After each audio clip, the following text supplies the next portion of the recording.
कि आप स्वयं की रक्षा स्वयं करना चाहते हैं? हर कष्ट से, हर दुख से, हर रोग से, हर आधि से, व्याधि से स्वयं को बचाना चाहते हैं? यदि हाँ, तो आइए गरुड़ पुराण में आचार कांड के भीतर श्री हरि द्वारा प्रतिपादित जो व्याधिहर वैष्णव कवच है उसे श्रवण करते हैं। इससे सुनने मात्र का फल ये है कि इससे जीव की रक्षा होती है। हम आपको आए दिन न जाने कितने प्रकार की बाधाओं को पार करना होता है। ये कवच नित्य निरंतर हमारे जीवन में आने वाले क्लेशों से हमें बचाने वाला है। श्री हरि ने इस कवच को श्री महादेव को प्रदान किया और महादेव जी की कृपा से ये आज हम सबको प्राप्त है। श्री हरि कहते हैं, हे रुद्र, अब मैं समस्त व्याधियों के विनाशक कल्याणकारी उस वैष्णव कवच को बताऊंगा जिसके द्वारा प्राचीन काल में दैत्यों को विनष्ट करते हुए भगवान शिव की रक्षा हुई। अजन्मा, नित्य, अनामय, ईशान, सर्वेश्वर, सर्वव्यापी जनार्दन देव देवेश्वर भगवान विष्णु को प्रणाम करके मैं रक्षा के निमित्त अमोघ अप्रतिम वैष्णव कवच को धारण करता हूं। ऐसा हम आपको हृदय में विचार करना है। जो जीव ऐसा विचार कर इस कवच को श्रवण करता है निश्चित ही कल्याण को प्राप्त होता है। जो सभी दुखों का निवारण करने वाला है, सर्वस्व है, वह कवच इस प्रकार है। श्री हरि कहते हैं, भगवान विष्णु मेरी आगे से रक्षा करें, कृष्ण पीछे से रक्षा करें। एक एक भगवान नाम है और एक एक अंग है। अंग अंग की सुरक्षा एक एक नाम के माध्यम से करना प्रभु बतला रहे हैं। वे कहते हैं, भगवान विष्णु मेरी आगे से रक्षा करें, कृष्ण मेरे पीछे से रक्षा करें, हरि मेरे सिर की रक्षा करें, जनार्दन मेरे हृदय की रक्षा करें, मेरे मन की रक्षा ऋषिकेश करें, जिह्वा की रक्षा केशव करें, वासुदेव मेरे दोनों नेत्रों की संकर्षण, दोनों कानों की रक्षा करें, प्रद्युम्न मेरी नाक की रक्षा करें, अनिरुद्ध शरीर के चर्म भाग की रक्षा करें, भगवान की वनमाला मेरे कंठ प्रदेश के नीचे अंतःकरण तक और उनका श्रीवत्स मेरे अधोभाग की रक्षा करे। दैत्यों का निराकर करने वाला चक्र मेरे वाम पार्श्व की रक्षा करे। समस्त अश्रुओं का नाश करने वाली गदा मेरे दक्षिण पार्श्व की रक्षा करे। मेरे उदर भाग की रक्षा मूसल और पृष्ठ भाग की रक्षा हल द्वारा हो। मेरे ऊर्ध्व भाग की रक्षा संग द्वारा। एक एक अंग पर ध्यान देते हुए आगे हरि कहते हैं कि मेरे ऊर्ध्व भाग की रक्षा सारंग नामक धनुष करे, दोनों जांग प्रदेशों की रक्षा नंदक नामक तलवार करे, मेरे पाषाण भाग की रक्षा शंख और दोनों पैरों की रक्षा पद्म करे। गरुड़ सदैव मेरे कार्यों को अभिष्ट अर्थ की सिद्धि के लिए रक्षा करते रहें। भगवान वराह जल में, भगवान वामन विषम परिस्थितियों में, भगवान नरसिंह वन में, भगवान केशव सब ओर से मेरी रक्षा करें, ऐसा हृदय में भाव हो। हिरण्य गर्भ भगवान मेरे हिरण्य अर्थात स्वर्ण राशि की रक्षा करें। सांख्य दर्शन के आचार्य कपिल मेरे शरीर में स्थित सभी प्रकार के धातुओं की समानता बनाए रखें। श्वेत द्वीप में निवास करने वाले भगवान अजन्मा विष्णु मुझको श्वेत द्वीप ले चलें। यहाँ धातुओं से तात्पर्य है हमारे शरीर में कई तरह के केमिकल्स, कई तरह के स्त्राव होते हैं जिनसे हमारे रोग नियमित होते हैं, नियंत्रित रहती है हमारे शरीर की क्रियाएं। हार्मोन्स जिसे आप लोग कहते हैं, उनको नियंत्रित करने वाले भगवान कपिल हैं, तो हम आप उनसे प्रार्थना करें। वे कहते हैं, भगवान अजन्मा विष्णु मुझको श्वेत द्वीप लेकर चलें। मधु कैटभ का मर्दन करने वाले विष्णु मेरे सभी शत्रुओं का नाश करे। मेरे शरीर में विद्यमान समस्त पापों को खींच खींच कर सदैव भगवान विष्णु विनिष्ट करते रहें।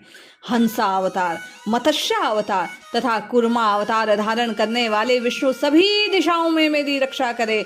भगवान त्रिविक्रम मेरे समस्त पापों को काट दे। त्रिविक्रम कब नाम पड़ा? जब भगवान ने बलि से 3 पैर भूमि मांगी, तीनों ही पैरों में समूचे विश्व को, ब्रह्मांड को नाप लिया, तब भगवान श्री हरि त्रिविक्रम कहलाए। वे ही त्रिविक्रम, हम आप उनसे प्रार्थना कर रहे हैं कि हमारे समस्त पापों को डाले, काट डाले, छीण कर डाले। भगवान नारायण देव मेरी बुद्धि का विकास करे। शेष नारायण मेरे ज्ञान को निर्मल बनावे, अज्ञान का विनाश करे। मैंने जो कुछ भी पाप किया है उस समस्त पाप को भगवान वरांग मुख हयग्रीव विनष्ट करे।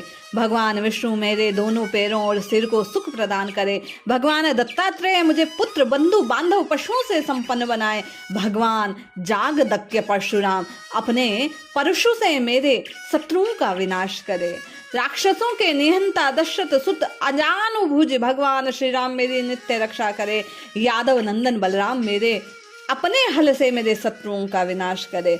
देखो, हम आप किसी का नाश करने में, हम आप किसी से अपनी सुरक्षा करने में सामर्थ्यवान नहीं हैं। इसीलिए भगवान के नाम द्वारा भगवान ने हम आपकी सुरक्षा के लिए हमें ये कवच प्रदान किया है। बड़े ध्यान से सुनकर नित्य इसका श्रवण या कथन करना, पठन करना चाहिए, जिससे हमारी रक्षा हो सके। आगे श्री हरि कहते हैं, प्रलंब, केशी, चाणूर, पूतना तथा कंस का संहार करने वाले बाल भगवान कृष्ण हैं, वही मेरे समस्त मनोरथों को पूर्ण करें। हे देव, मैं अंधकार में समस्त तमोगुणों से संपन्न हाथ में पाश को धारण करने वाले यमराज के सदृश काले पीले वर्ण वाले भयंकर पुरुष को देख रहा हूँ। उनके भय से मैं संत्रस्त हूँ। हे पुंडरीकाक्ष, हे भगवान अच्युत, मैं आपकी शरण में हूँ। न जाने आपने और मैंने कितने पाप किए हैं। इस बात को स्वीकार करते हुए हम भगवान से कह रहे हैं कि नाथ, यम के त्रास से आप ही बचा सकते हैं। आपके शरणागत हूँ। आपके इस आश्रय में मैं धन्य हो उठा हूँ। आपकी शरण ग्रहण कर अब मुझे कोई भय नहीं रहा। मैं निर्भय हो गया हूँ। समस्त सांसारिक उपद्रवों को विनष्ट करने वाले भगवान नारायण देव का ध्यान करके वैष्णव कवच को आबद्ध में पृथ्वी तल पर विचरण करता हूँ, ऐसा हृदय में विचार करना चाहिए। इसी के प्रभाव से सभी प्राणियों के लिए मैं अजय हो रहा हूँ। इतना ही नहीं, सर्वदेव मैं भी हो गया हूँ। अपरिमित तेज से संपन्न देवादिदेव भगवान विष्णु का स्मरण करने मात्र से मेरे समस्त मनोरथ सिद्ध हो जाएंगे। आपको मुझे कहीं दौड़ने की जरूरत नहीं, इस द्वार उस द्वार कहीं जाने की जरूरत नहीं। कलिकाल में केवल और केवल नाम के प्रभाव से सब कुछ संभव होने वाला है। ये गरुड़ पुराण में स्वयं भगवान कह रहे हैं कि समस्त कामनाओं की पूर्ति इस कवच को सुनने मात्र से होती है। भगवान वासुदेव के चक्र में जो अरे लगे हैं वे यथाशीघ्र मेरे समस्त पापों का विनाश करें। मेरी हिंसा करने वाले शत्रुओं का संहार करें। राक्षस और पिशाचों तथा गहन वन प्रांत विवाद, राजमार्ग, धृत कीड़ा, लड़ाई झगड़ा, नदी पार करने की स्थिति, आपातकाल, प्राणों का संकट काल, अग्नि भय, चोर भय, ग्रह बाधा, आज सबसे बड़ी अपनी कुंडली की बाधा है। किसी ने ये कहा प्रारब्ध के कारण ये दोष है, किसी ने कुछ और कहा। हम उसी त्रास में बंधे रहते हैं, अपने विचारों की उल्हापोह में लगे रहते हैं और जो करना है उसे कर नहीं पाते। तो यहाँ भगवान ये कह रहे हैं कि ग्रह बाधा भी इस स्रोत को श्रवण करने मात्र से दूर हो जाती है। रोग से, विघ्न से, संकट आने पर, भय विह्वल होने पर इसका जप करना चाहिए, किंतु नित्य इसका जप करना विशेष लाभप्रद होता है। ये स्वयं भगवान श्रीहरि का वचन है। ये भगवान विष्णु का मंत्र रूपी कवच परम श्रेष्ठ और सभी पापों का विनाशक है। एक एक नाम से भगवान ने एक एक अंग को सुरक्षा प्रदान की है। हम आपको इन नामों को जपना चाहिए। निश्चित मानिए, जो जीव, जो साधक, जो व्यक्ति, जो मनुष्य इस कवच को सुनता है, पढ़ता है, नित्य इसका जप करता है, उसे अभय प्राप्त हो जाता है, सब संकटों से दूर हो जाता है और श्री हरि उसकी पग पग पर रक्षा करते हैं। जय श्री हरि।